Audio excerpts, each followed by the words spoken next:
We're now moving on to a next demonstration by Sharmila Biswas, who is an Odissi dancer and choreographer.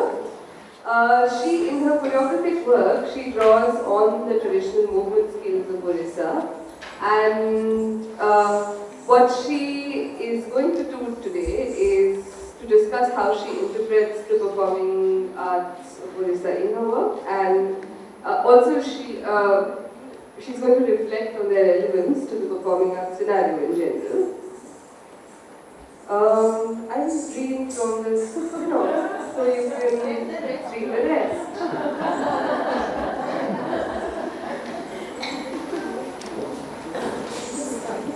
Can I have a label or do I have to label for me?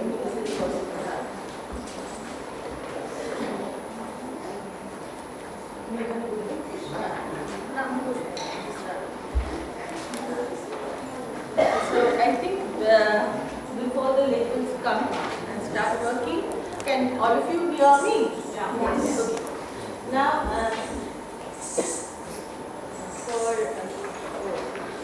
for those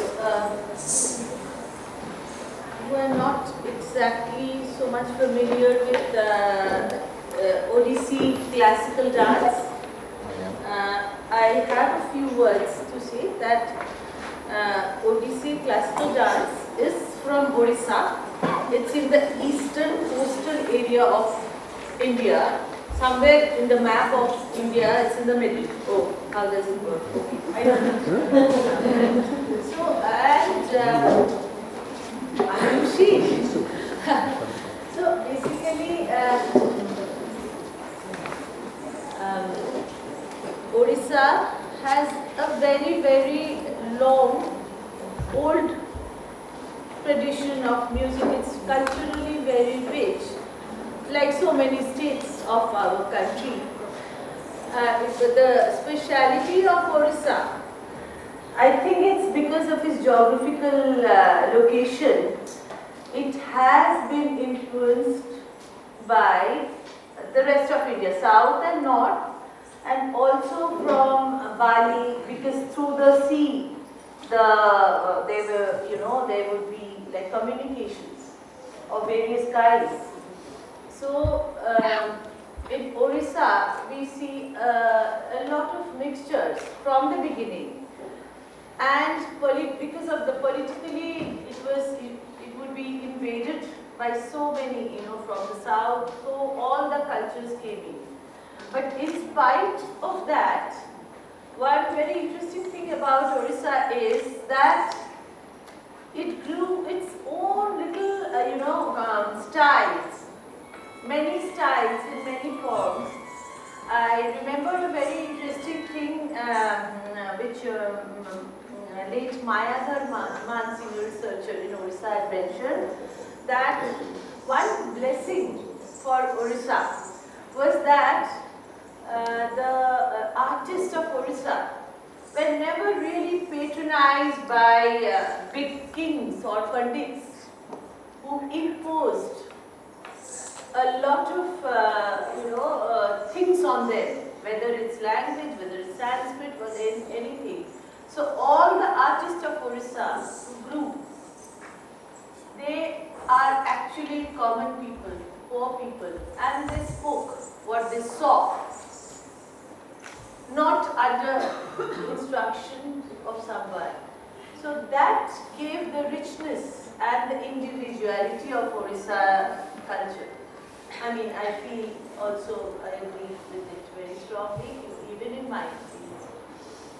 Now, before I start, I would like to also speak about my Guruji, because it's very relevant in this conversation that although, there were dance forms of various kinds, and then there's a tradition of temple dance. The dancers, the Maharis or the Devdasis, temple dancers would be dedicated to the temple. Jagannath temple was one of the prime, places.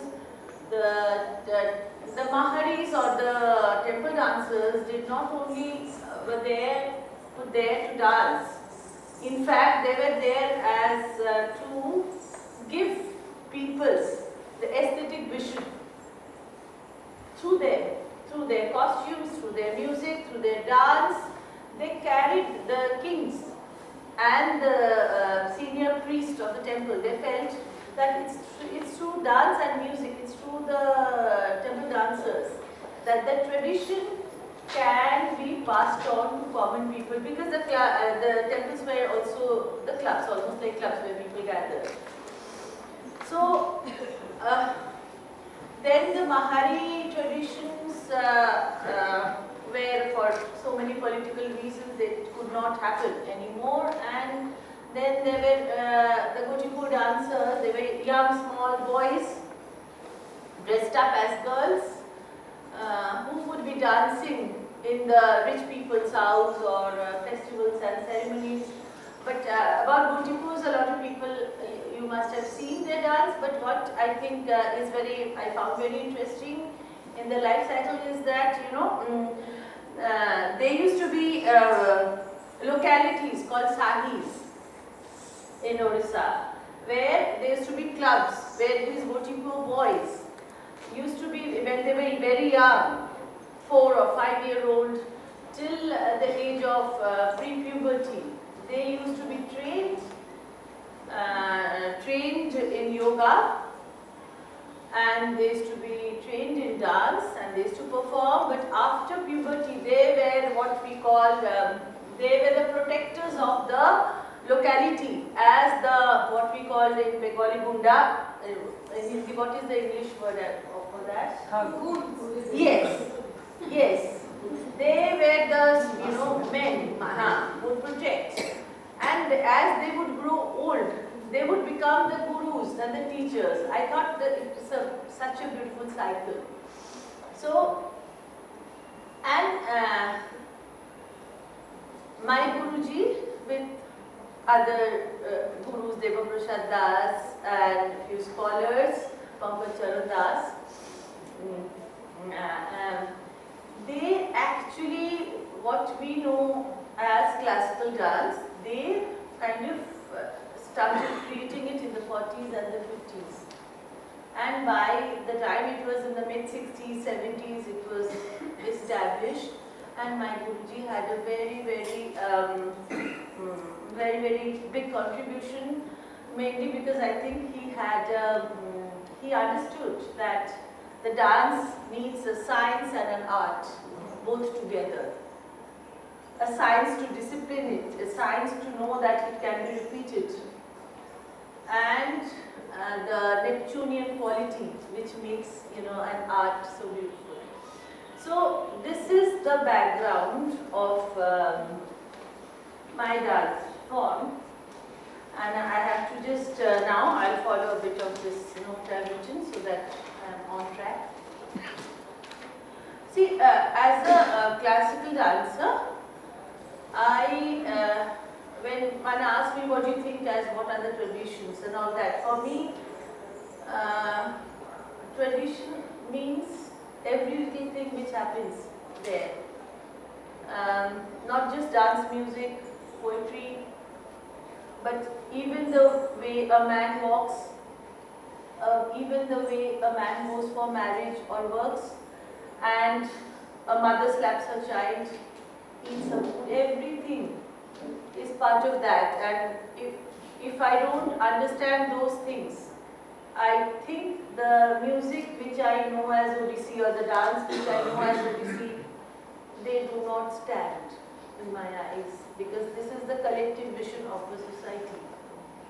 With that, we create this dance and give grammar to it and give structure to it so that it can be transferred from one place to the other without losing its identity. Now, this thing about joining dots made me, think of something which I really want to share with you.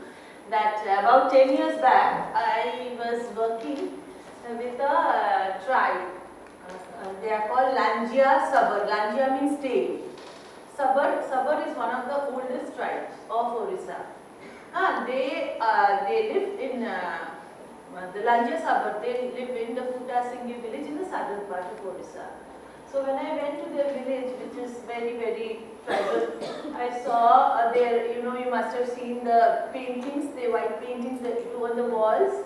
They call it idital. Idital actually is like a box. It's like a box. And there are like lines like this, shelves.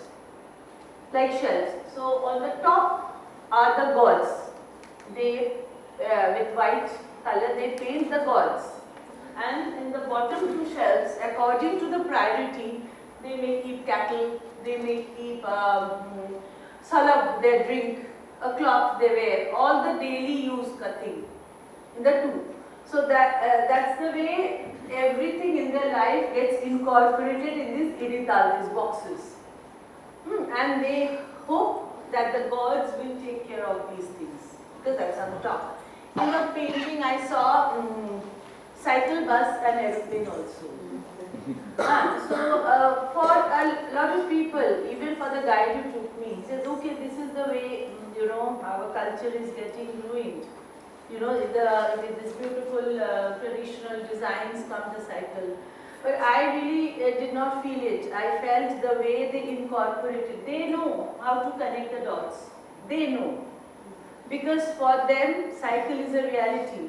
The aeroplane they see is a reality. And they have put it very nicely, smoothly into the edital, without any break in the aesthetics. Another example I am giving you in contrast is a few, I think a month, about 2 months back, or a little earlier maybe, for my latest production, I went to a village of weavers. They do bandha means tie-dye work. The village is called Nuapatna. So I saw them weaving something really weird, which is not theirs. They told me that there is a tribe called Dongriya Kondo. They have the shawls which are embroidered, very beautiful embroidery. That embroidery they are trying to weave, which is actually is a very good idea.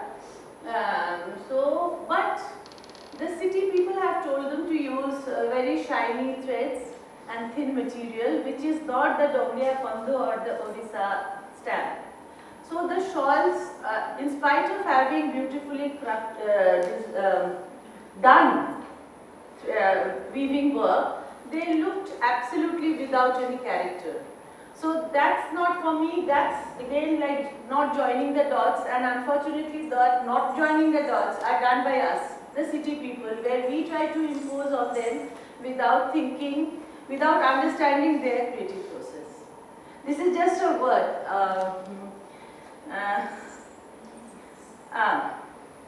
Now I feel that in Guruji's life, there were various stages, and each stage was productive in its own way.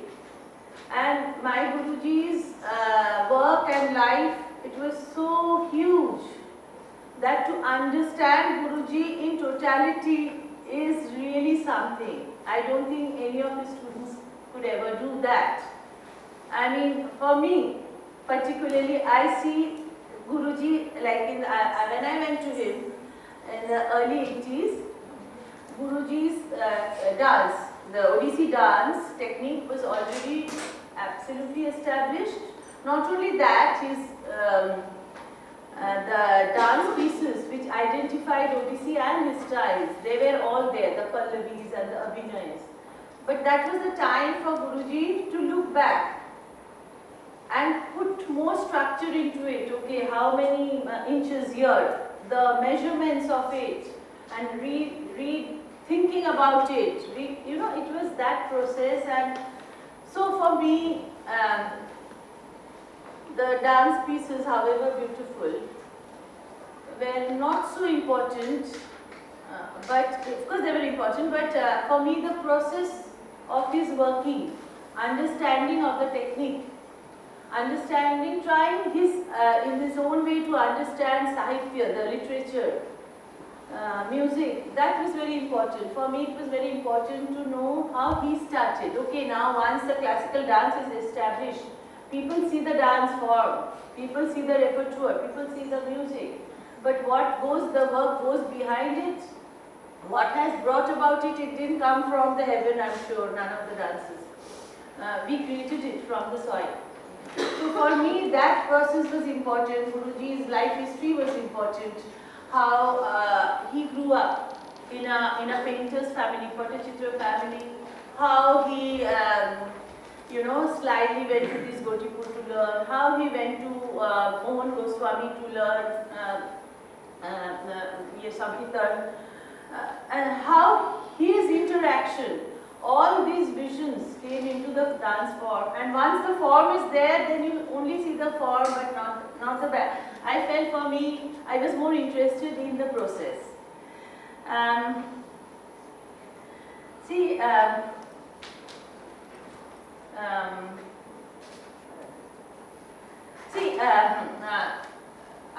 By the time I was in my early 30s, in fact late 20s, I wanted to know more. People saw it as something very rebellious, but I thought I was going against my Guruji's principles. But I felt I was doing exactly what a parampara should happen. I was trying to see through Guruji's eyes. Now, to start with, I wanted to know more about Odisha, about the art world. So basically, I started with an instrument called mridanga. Mridanga is the most popular rhythm instrument of Odisha, and it is everywhere in all of Odisha with different varieties, and it's a range, it's a technique, it's range, it's amazing. It has a lot of features and I felt very sad because when all the city dancers or the city musicians will say, oh, that's folk. Those days it was very like that. That's folk, so not to be even touched. So I started with that. I will show you a little clip of that to show, I got those what I am showing you is not an Odissi performance.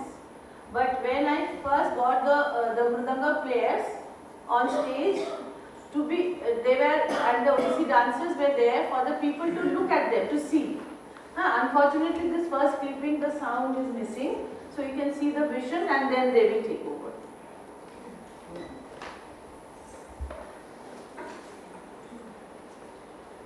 But can we have the lights a little, I think, of those lights will possibly disturb.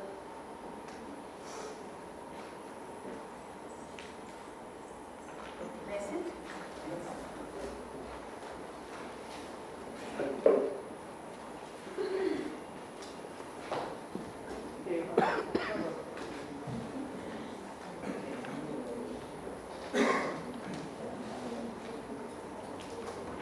Actually, in the mridanga traditions, there is a southern variety which is influenced by Carnatic music, and there is in the western variety which is called Sanchar and Samprada, which is very, very, a lot of it is influenced by Bengal, but the northern side of India also, and there's a Rani Ghati in the coastal side, and there's there are various styles and the shapes of and sizes. Whenever you are ready, just play it. I'm just filling up the gaps.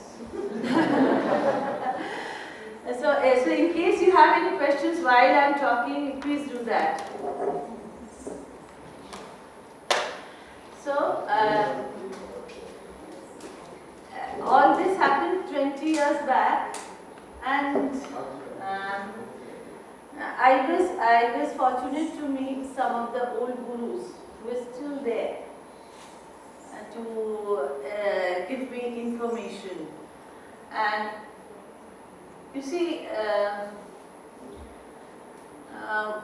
what happened, in the first stage of my work, I was so involved with that, and I thought that people should see their work. But there was I just couldn't ask them to come and give their recital goes on overnight. So I had to repackage that. so that people can get into it. And their work usually what happens? Something. It starts from here. Okay. Dilita kadina, dilita kadina, dilita kadina, dilita kadina, dilita kadina, dilita kadina. Or hi. I'm sorry. I'll show you a little bit of it and we'll go.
This was the first stage.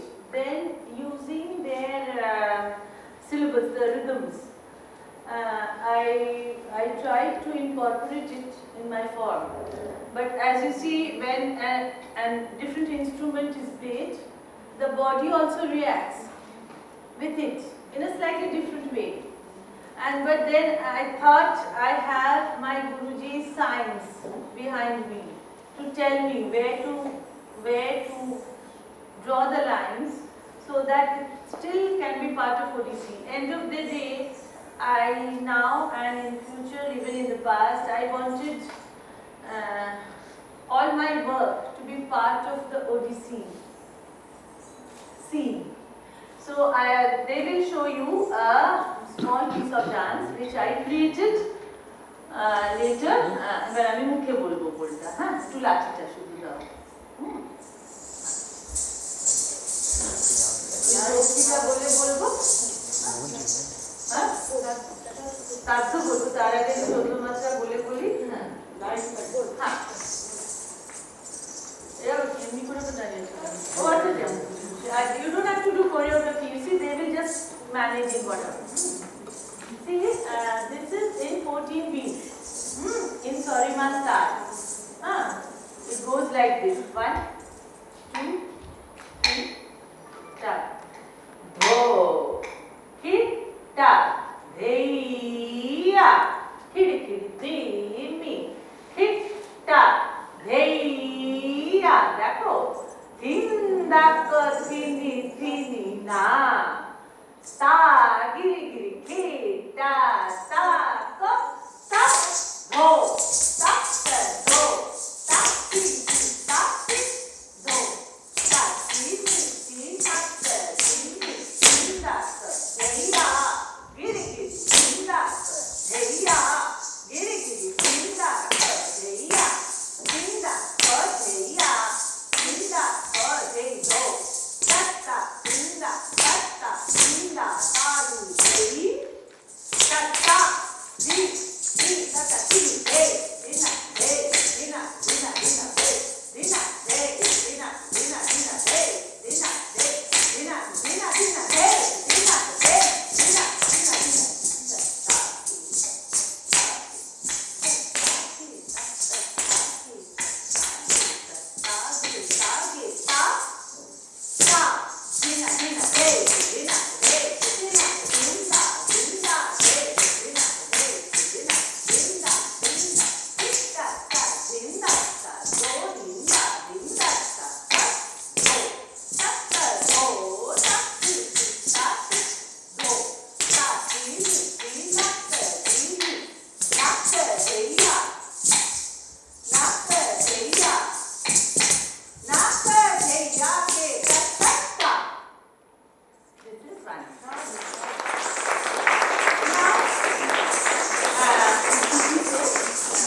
show you a little bit, this will be with recorded music, because I would like you to hear how they sing, the pole players, how they sing, and how they, it's a end of a piece called Murchana.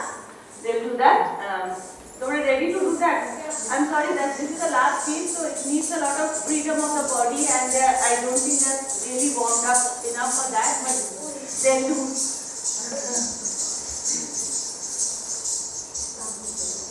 Taski, taski, taski, taski, taski, taski, taski, taski, taski, taski, taski, taski, taski, in the car, in the car, in the car, in the car.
But that's not true.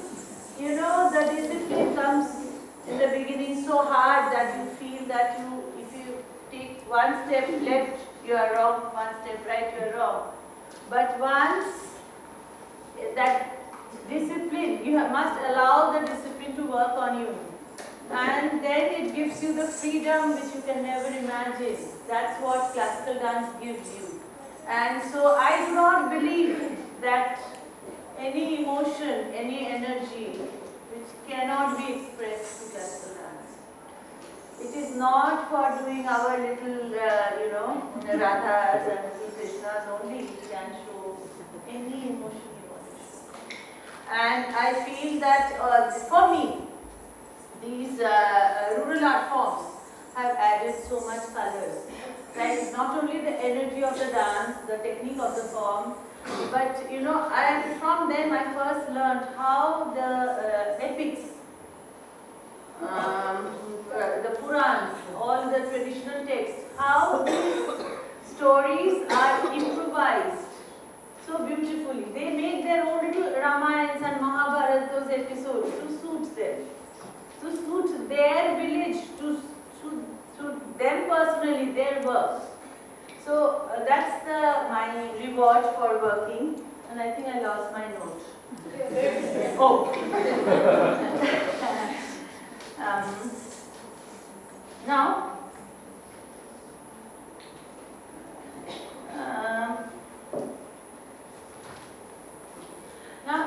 my next work was with the Maharis of Odisha, as I did the Devdasis of Odisha. Well, people told me then, and I was also aware that when I went to the Maharis, there's no Mahari dance left. No one knows how they danced, because when all these reconstruction of Odissi etc. happened, there was no practicing Mahari. They had all died down. So why am I going there? There were only 2 left. I saw, in my lifetime, I saw 4.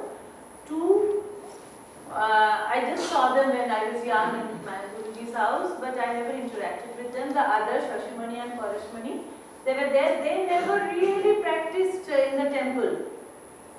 But still I went, because I felt that it's not just the Mahari dance, it's the way of the life, way of they live, the festivals and the atmosphere of Puri and the music. From there I will be able to learn something. I just took a chance. So for the 2 years I was there, I not only worked with Shashimani Parashmani, I also worked with so many simple local people, who were probably related. The grandmother was a Mahar, something like that, connected with them. They have heard about them. Like Dungri Appa had confessed, not exactly confessed, confided. Confided so many of her little things. Like she told once that, I am a Bahar Gami, means by tradition I am supposed to dance in the temple premises in the morning. For like I dance, like a dancer dances before the king, which is Lord Jagannath.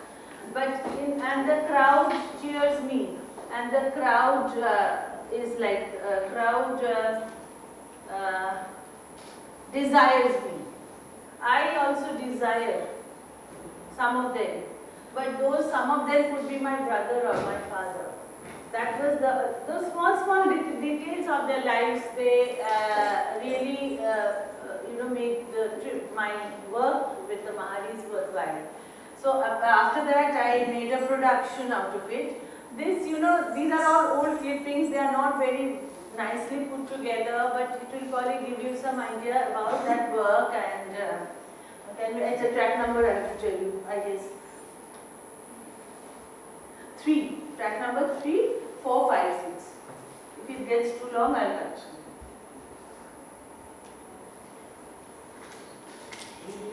Young, beautiful and talented girls were dedicated to the temple to serve the Lord through ritualistic dancing and singing.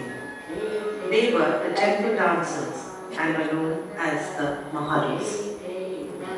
The Maharis not only served the Lord with dedication and praise, but also enlightened the minds of the common people through dance and music. The Maharis symbolized beauty, grace and knowledge. The common people put them on the same pedestal as the goddesses and accorded them much respect. Over the years, the Mahari tradition declined and gradually went into oblivion.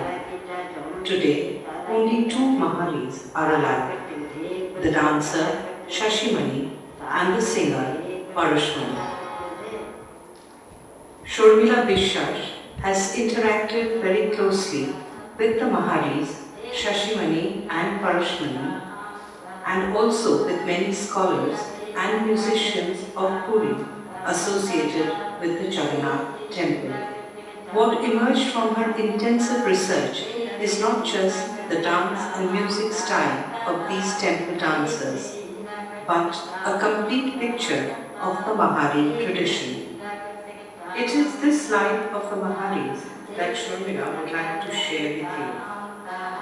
Women living on the fringes of society, loved and respected, but not really accepted. Adopted by an older Mahari, a little girl begins her life as a Mahari. Through an initiation ceremony, she is married to Lord Jagannath. Her life is now dedicated to the temple. Her foster mother and guru trained her for her life ahead as a temple dancer. The king of Puri sanctions her services to the temple, and she becomes a full-fledged Mahari.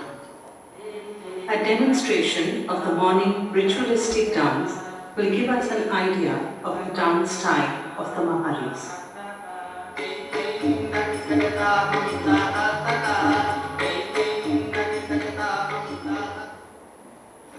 All through the year, the Maharis performed in most of the rituals and festivals, both within and outside the temple premises. The Maharis were broadly divided into two sects. The Bhedar Gaunis or singers were considered the main wives of the Lord.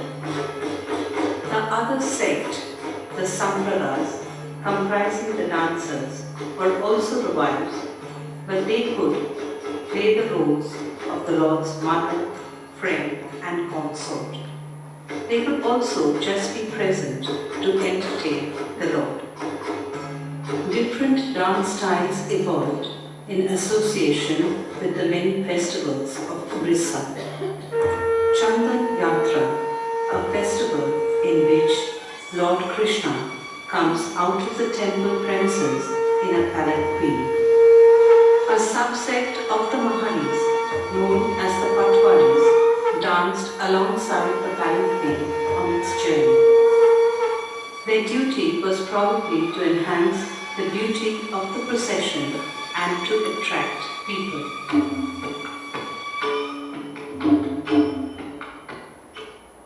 Of a mother, child, wife, and consort, through her offerings to the Lord, through her singing and dancing. But it was a lonely existence.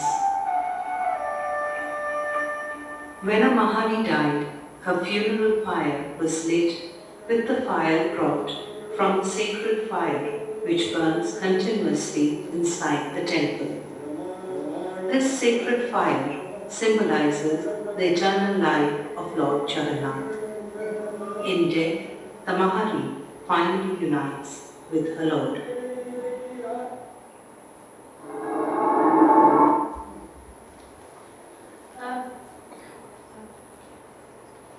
I've got 2 minutes left. So so let's skip to the other. After Mahari, I did some work. What really interested me to study the different folk forms of Odisha, the dance forms, traditional dance forms, and do a kind of a movement analysis and movement transformations. Because it was, for me, it was important that I try to increase the vocabulary of Odissi in my own way. If today I have 10 movements with me, and if I want to add a few, there are a few ways. One is from the 10 movements itself I extend. Another is to give fresh energy. I take from the roots. In that context, I don't want to show the video. This is actually from a production called Dhulikhel. It's on Western Odisha.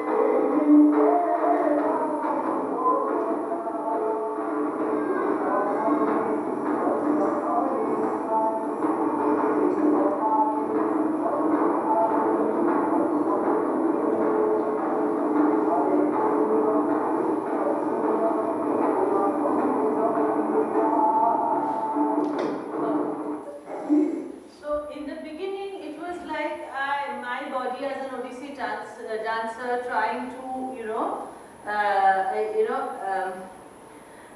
enjoy their rhythm. Later on, the movements became more controlled, and I put more thought into it, so that later on I made dance pieces which had the West Odissan flavor, but it added a little. I could tell that it is part of the Odissi as I understand as Odissi. So I would like to show you two pieces of movement transformation. Danda. There is a form called Danda in Odisha. And now,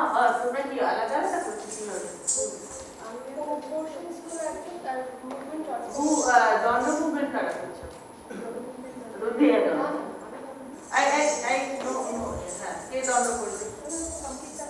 No আলোচনা তোমরা সবাই দুটোই করতে চাও আরে কথা বলো না তোমরা দুজন দরকার করো তোমরা দুজন ওডিসি করো ওকে নাও so I'll show you one movement of danda and then আমি দুবারটা করব তারপরে একই বল বলতে পারি হ্যাঁ ওকে 1 2 3 and dhini tapite dhini ta tag dhini tak dhini ta dhini tapite dhini ta tag dhini tak dhini and tapite dhini ta tag dhini tak dhini ta dhini tapite dhini ta again tag dhini tak danda dhini tapite dhini ta একসঙ্গে করো dhini tapite dhini tapite dhini ta tag dhini tak dhini ta. This is a kind of a process I use to transform the movement, and then I'll show you one movement from Cho. Daden so. Daden also 1, 2, 3, 4, and Daden. Daden. Daden. Daden. Daden.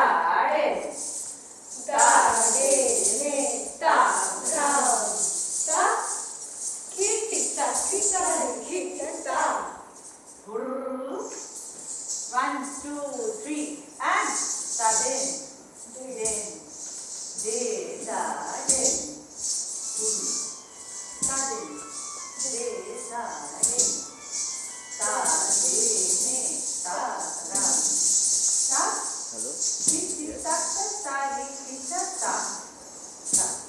This is my attempt to convert this movement, transform this movement into our Odissi so that we can enlarge the vocabulary. Now,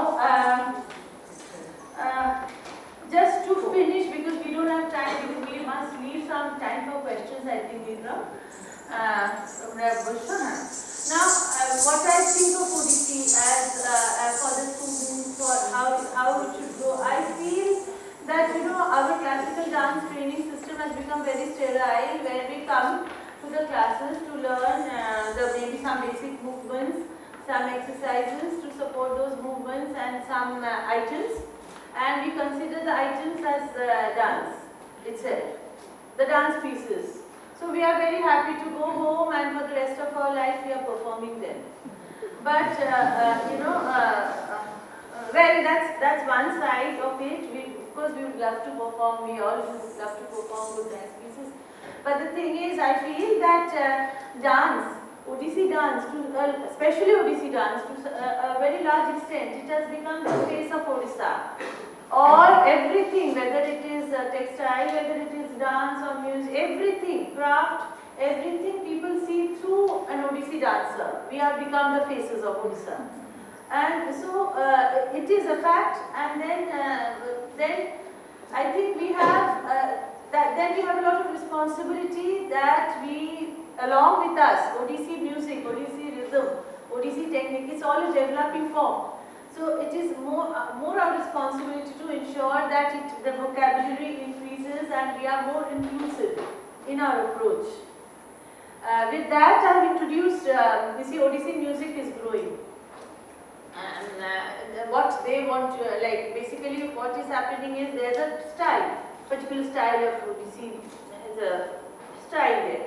So what is a lot of effort is happening to develop it, to polish it, to refine it. I don't want to go into the controversy of whether it's classical or non-classical, but I would only say that we are trying to refine it, put more grammar into it, so that the next generation has something to hold on to.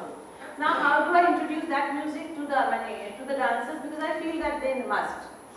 So what I do is, like in Odissi, like those who are familiar with classical Hindustani music, there are thats, 10 thats, and then belonging to each that there are various rags.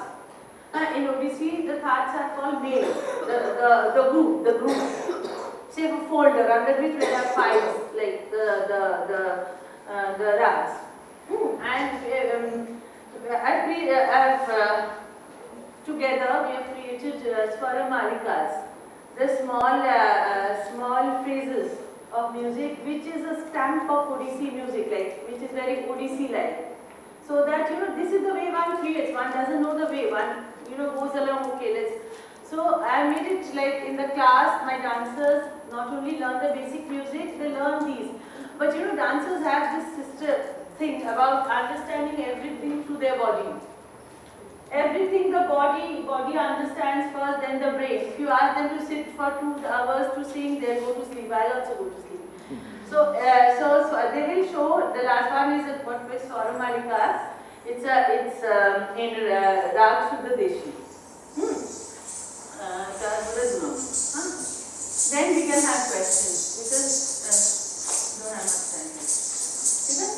जोड़े guide बेटा तो पूछते पड़े तो मैं गान सीख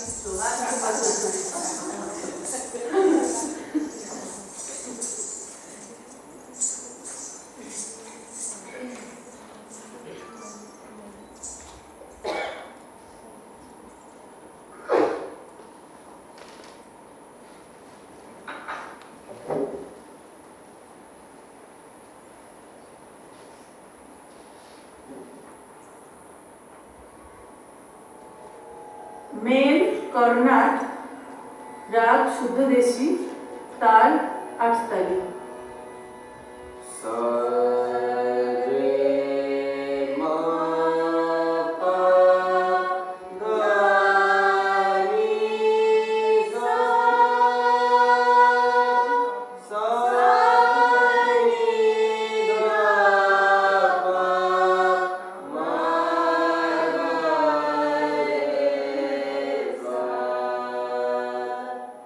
Ma pa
Rupture and Mahabharata aware of your work? And if he was, what was his reaction? He was aware of my work, the beginning of it. I'll tell you, today it has been so many years now. Now I think I am in a state of mind where I can talk about it. I was 30, and for me, I could not see beyond Guruji. Really, I mean the dance. But I also knew inside me I have to probe. And I felt I needed space, very private space. So there was a communication gap. Like I wanted to tell my Guruji, allow me the freedom which you had. But it was difficult. It was difficult because it was not Guruji. I don't think Guruji himself had anything, but then there are so many other things happening. Like Odissi, Odissi will die. The people would, not Guruji, but others would say Odissi would die if one does work like this. They don't know that bad work automatically gets rejected. Only the good work stays, and only the time tells that. In my process, in my journey, I have stumbled many times. I have made many mistakes, many ugly works have I shown, I'm quite sure. But in that process, a lot of other things came out. What I could not do, others have achieved. But at least I was there to say, I'm going to hit. So there were problems, but I can tell you something which really makes my life worthwhile personally, which I will share with you. The last conversation I had with Guruji. There was a time when I could not go to his house. I will stay in Priya Hotel and will not go. And Guruji used to be very upset, and I was too young to understand that it is not always a question of intellectually whether you are agreeing or not. It's also a question of the bonding between Guru and Shishya. That goes beyond all these intellectual differences. What Guruji told me in the last meeting was that I cannot claim that I understand what all work you are doing. I do not. But if it means that we do not even, communicate as Guru Shishya, then I will consider you are never my Shishya. Wherever you go, whatever work you do, my breath will follow you. I don't know whether it answers. What were the instigating points? Sound is being What were the instigating points for you which made you explore the dance form in this way, with the initial pieces which you were doing through those mridanga instruments? Secondly, of course, you've not restricted yourself to the vocabulary which you were taught. You have explored it. But finding sources in folk roots, in music, doesn't it seem imposed during the process? Have you somewhere felt that it should be, the exploration should come from the vocabulary itself? From the thought language. You see, the problem most of the time I face when I say I would like to explore folk movements or music, they think whatever is in the vocabulary I am not interested in. It is not that. I am not rejecting any of them. The exploration also needs to happen, and it does happen in my style also, that within what vocabulary I have, I extend, explore. But I feel with that, for me it was important also to explore the roots, because that's where our Jan, our life comes from. There's no contradiction. I mean, the problem is people generally have a very compartmentalized way of thinking. I have to do this and I do this, so the other one is that. There cannot be like some things like that. And there is no harm in understanding and making thousands of mistakes because the intention is correct. Intention is you are trying to learn about Odisha, from where the dance has evolved. You spoke about accommodating new movement into the form and using folk forms. But I noticed, and we got a very brief glimpse of your work, but I noticed that even the folk forms that you seem to be using are from East India, like you use the chow and then how open are you to opening, to using movement from, say, other folk forms or other regions of the country? Or You see, as I had already told you, my focus now, in the past, in future will always be Odissi. You call me tunnel vision, be it so. But my little life is dedicated only to Odissi. So I will do everything within that stage. Because if I explore more outside, it may become fusion, which is very beautiful, but that's not my road. I'm not interested in only the beauty of the movement. I'm interested in the tradition, to form a line, to add more to the path. But then how do you decide where to draw the line? Through criticisms. Yeah, it's really good. It's really good. Because sometimes you don't know how you are dancing. You don't have a mirror in front of you all the time. That's one thing. And also, like by experimenting again and again, each of these works, this Mridanga, has taken me many years. None of my productions are finished productions. They evolve with it, the technique evolves. And I am not at all ashamed to show work in progress. Sharmila, thank you for what you've shown. Yeah. No, thank you very much for what you spoke, and thanks to the dancers also for showing, I think, a very, very well-trained group, and it was a pleasure to see them. Thank you. My question is at two levels. It's at two levels. Okay. One is the issue of what we call the classical itself.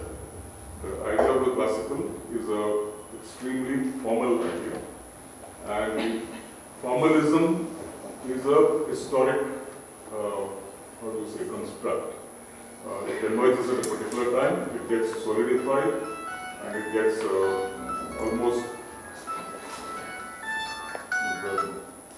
almost gets in our times, for example, as we are seeing it in India, we have these so many different 9 to 10 classical forms.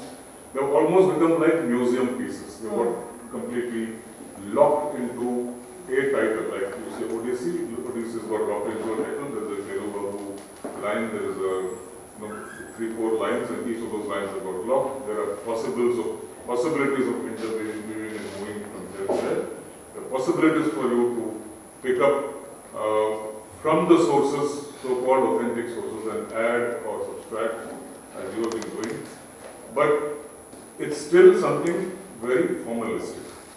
But today, society seems to have moved, even in India, from that kind of formalized aesthetic statements to something that is demanding more openness, more critique within the form, more possibility of asking different questions back to society, which the form itself might not be able to deliver. Meaning it's got locked into a decorative mode. That's one of the main issues within formalism. That you create certain symmetries, you create patterns, you create speed, you create rhythm. All that is brilliant. The poetry of that is wonderful. But beyond a particular point, it also gets cloying because it's not speaking back to society, except as spectacle. So when does the dancer, when does a creative person like you begin to address that problematic? I'm living in this beautiful moment with a beautiful form, beautiful poetry, beautiful all that, but it's beauty, and then there's nothing else. So you need to imagine a new aesthetic. With such a wonderfully trained group, I think it's possible to imagine a new aesthetic which re-looks at the I understand.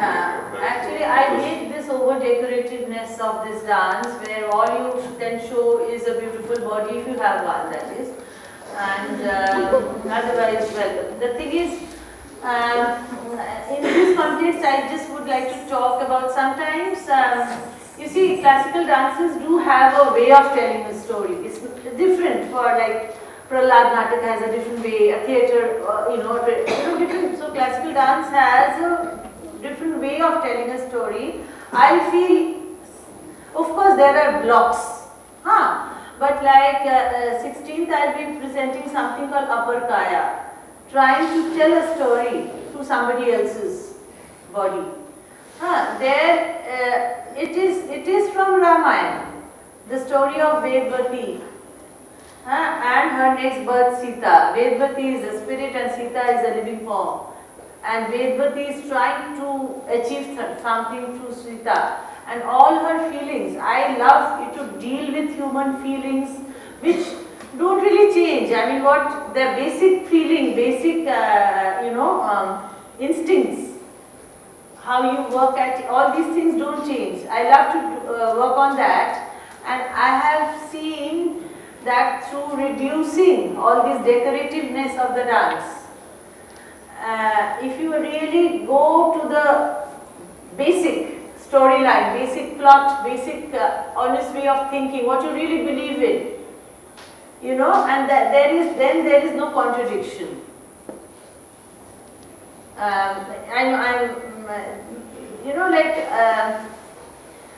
I have never felt, there were times where I felt, how do I do it? How do I do it in my form? But I never felt that I cannot. And I do agree with you that, there should be, at this point, you see, we cannot jump queue in a classic format. Like, it's very difficult to jump queue. So it goes like today, what I am doing, tomorrow I am doing a little more, and then, so on and so forth.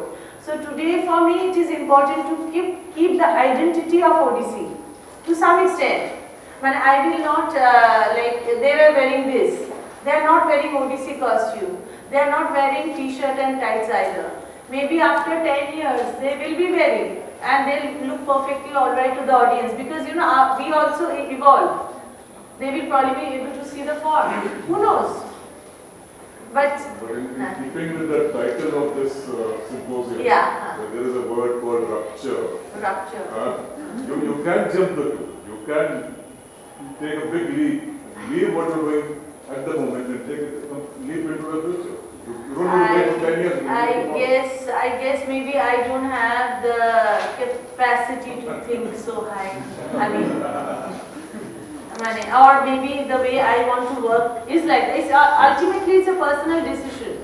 Somebody who wants to do traditional, dances, with a vision, I've seen that happening, beautifully, and why not? By wanting to do something, I cannot reject the other side of it either.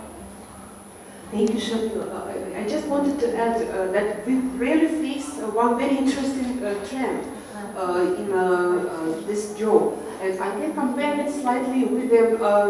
Also, Bharati Shivaji, she do it in Mohiniyattam. So, being known Malayalam, she introduced a lot of traditional things like Tiruvattirakali into Mohiniyattam. So see, that is very interesting that these ladies, they are trying and they are making the classical dance forms more local, more Odissi-like. I think we need to be more communicative. We cannot be standing on the stage and doing this dance and thinking all the sancharis and all the intricacies of our leg movements will be understood, and if it's not understood, it's the audience's fault and we are okay. That's what attitude should go. Maybe we can say we face a new face of Odissi, a new face of Mohiniyattam, a new face of traditional class.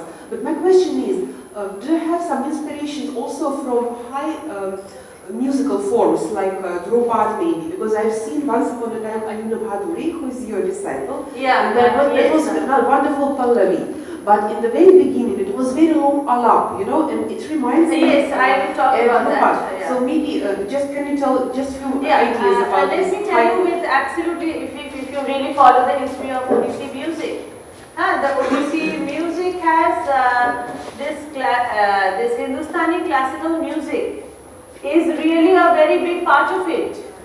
Like all the compositions of Pandit Raghunath Panigrahi, if you see their training, they have been trained in Hindustani classical music. There's no denial about that. They are from Odissi. They have also tried, like Pandit Bhuvneshwar Mishra. They are trained in Hindustani classical music, and I don't see any point in denying that at all. And it is also very beautiful, but with that training, they are trying to find a different way, Odissi way of speaking. Like even in Hindustani musical form, we have gharanas. There is no contradiction. Nobody denies that they are not part of the Hindustani system. So what I made for Arna is been inspired by Raghu Bhaina, who said that this rag, Charukeshi, he showed me an image. When the father used to sing Charukeshi, the image he had of this woman with eyes completely looking inwards. So with that I created like that. We have time for one more question.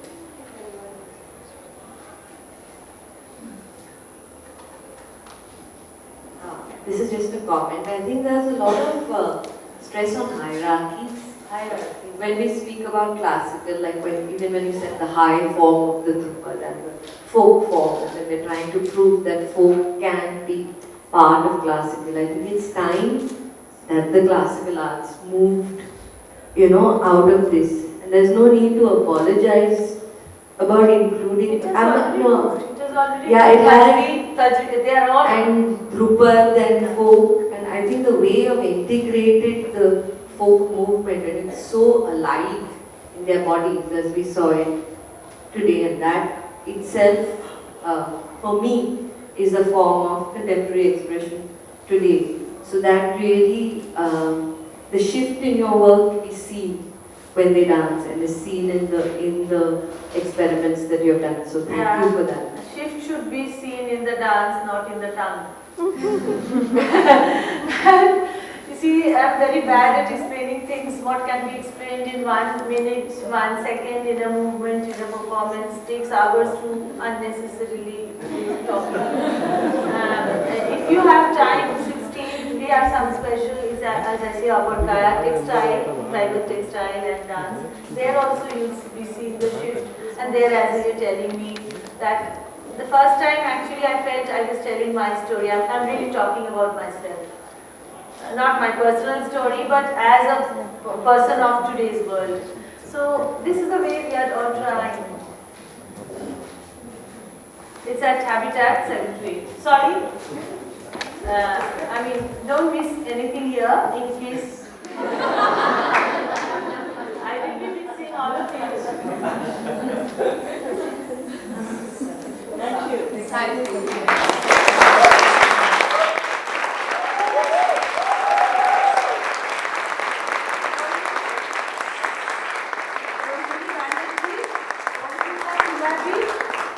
Onami Nandi, 3 4.